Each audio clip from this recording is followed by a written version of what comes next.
Episode में गोंगसुन मिस्किन के पास flying sword के बिकने के बारे में बताने आई थी, जहां पर उसने टैन्यू को दिखाया था और सियाओ इसे देखते ही पहचान गई थी। फिर गोंगसुन को लगता है सियाओ इसके बारे में जानती है और अब मिस्किन भी पूछने लगती है कि वो कौन है, लेकिन सियाओ कहने लगती है कि चियांग मेई के स्टूडेंट दिखने में बिल्कुल एक जैसे लगते हैं और उनकी साइज भी एक दूसरे से काफी मिलती जुलती है, इसलिए इसे देखने से कुछ खास पता नहीं चलता। फिर मिस्किन गोंगसुन से इस आदमी का स्केच बनवाने के लिए कहती है और फिर सभी एल्डर की मदद से इसको जल्दी ही खोजने का ऑर्डर देती है। अब गोंगसुन ऐसा करने के लिए रेडी हो जाती है और यहाँ से जाने लगती है। तभी मिस्किन कहने लगती है कि एक टीचर के रूप में मुझे उम्मीद है कि तुम तीनों एंशिएंट सेक्ट में बहुत ज्यादा प्रैक्टिस करोगी और तुम तो पहले ही लो लेवल वाले चीयर लीडर पर प्रमोट हो चुकी हो और मुझे तुम पर पूरा भरोसा है कि तुम एटर्नल लैंड में एंटर करने के लिए जगह पालोगे। तब गोंगसुन कहती है कि आपको चिंता करने की जरूरत नहीं है, मैं आपको निराश नहीं होने दूंगी। इस पर मिस्किन कहने लगती है कि जब तुम्हारे पास टाइम हो तुम सियाओ के साथ भी प्रैक्टिस कर सकती हो। इसके बाद गोंगसुन यहाँ से चली जाती है, लेकिन तभी मिस्किन नोटिस करती है कि सियाओ कुछ दुखी लग रही है और वो इस बारे में पूछती भी है। तब सियाओ कहती है कि मैं अपने कुछ दोस्तों से मिलना चाहती हूँ। इस पर मिस्किन कहती है कि तुम मेरी क्लोज स्टूडेंट हो और टीचर के नाते मुझे तुमसे भी काफी उम्मीद है। यह 2 साल भी बहुत जल्द गुजर जाएंगे, लेकिन इस दौरान कल्टीवेटिंग से पहले तुम्हें किसी से भी नहीं मिलना चाहिए। इसके बाद सियाओ भी इसकी बात मान जाती है और कहती है कि मैं आपकी बात को याद रखूंगी। फिर मिस्किन कहती है कि अब आगे मैं तुमको best ice level magic James refine करने का पॉइंट बताऊंगी और जब तुम इसे सीख जाओगे तब मैं पर्सनली तुमको Ling Bing long sword refining practice को गाइड करूंगी। वहीं टैन्यू अब गेट की ओर वापस जा रहा होता है, लेकिन इसके सामने वही आदमी होते हैं जिन्होंने गेट से बाहर आते वक्त टैन्यू को पकड़ने का कोशिश किया था और इन लोगों ने इस बार तो इसे मारने का डिसाइड कर लिया है। अब टैन्यू की स्पिरिट बोट इनसे टकराने वाली होती है, लेकिन टैन्यू इससे पहले ही नीचे कूद जाता है और फिर अपने फ्लाइंग स्वॉर्ड के ऊपर खुद को बैलेंस कर लेता है, जिसके बाद यह लोग इसे देखते रह जाते हैं। लेकिन फिर तुरंत यह लोग टैन्यू को घेरना शुरू कर देते हैं और कहने लगते हैं कि गेट बिल्कुल तुम्हारे सामने है, लेकिन इस बार तुम अंदर नहीं जा पाओगे। यह सुनते ही टैन्यू अपने 11 फ्लाइंग स्वॉर्ड का यूज करने लगता है और फिर इनके चारों तरफ एक अरे फॉर्मेशन क्रिएट कर देता है। फिर कहता है कि मुझे उम्मीद है तुम बाद में भी ऐसे ही हंसते रहो। लेकिन अब इनकी हालत खराब होने लगती है क्योंकि इन्होंने 7th लेवल वाले फिटल सोल के पास ऐसी पावरफुल टेक्निक नहीं देखी थी। इसके बाद टैन्यू होंगमेंग की पावर का यूज करने लगता है, जिसके बाद से इसके तलवार की स्पीड और भी ज्यादा बढ़ जाती है। अब इसको देखते ही इनकी हालत खराब होने लगती है और सभी लोग केयरफुल होने लगते हैं। लेकिन टैन्यू अब अपनी स्पीड को और भी ज्यादा बढ़ा देता है, जिसकी वजह से यह लोग अपनी पूरी कोशिश के बाद भी कुछ नहीं कर पाते।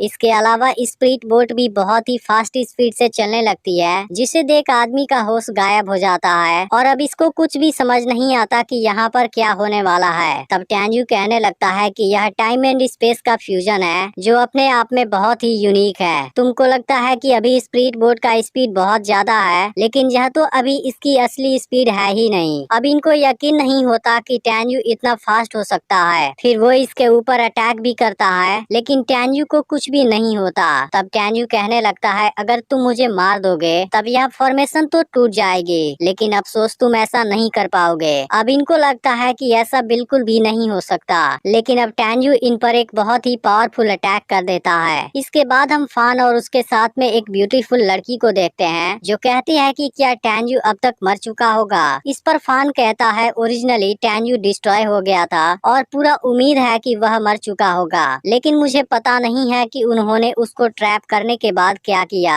इस पर लड़की कहती है कि अगर आपने उसको अपने हाथों से मारा होता तब यह बात पूरी तरह से कंफर्म हो जाती। यह सुनकर फान कहता है कि फिर भी उसका बच पाना इम्पॉसिबल है। फिर हम देखते हैं कि टैन्यू अभी बिल्कुल ठीक है और शायद इसने सभी लोगों को मार दिया है। इसके बाद वो अपना स्पिरिट बोट रख लेता है और कहने लगता है कि मैं स्वॉर्ड अरे की पावर तो यूज कर सकता हूँ, लेकिन फिर भी वो लोग जैसे पावरफुल के साथ कम्पीट करना होगा। लेकिन मुझे डर है कि वॉर्म सोल वेल के 8 जगह पर कदम रखना होगा और उस समय होंगमेंग की डिवाइन स्वॉर्ड फॉर्मेशन की पावर बहुत ही ज्यादा बढ़ जाएगी। लेकिन अफसोस इनर डोर स्पिनिंग सिटी में है। फिर भी किस्मत से मेरे पास अभी भी बहुत सारे स्पिरिट स्टोन है। अब मुझे हुआंगबू टेक्सटाइल सिटी के 2 ऑक्शन में जाना होगा और पता लगाना होगा वहाँ कोई मार्शल ऑक्शन लिंक है या नहीं। इसके बाद टैन्यू गेट पर आ जाता है। फिर वो देखता है कि यहाँ का गार्ड किसी वजह से रो रहा था। इसके बाद टैन्यू इस गार्ड के रोने की वजह पूछता है। तब गार्ड कहता है कि केवल 5 घंटों के बाद एग्जीक्यूट कर दिया जाएगा। यह सुनते ही टैन्यू पूरी तरह से हैरान हो जाता है और एपिसोड यहीं पर एंड हो जाता है।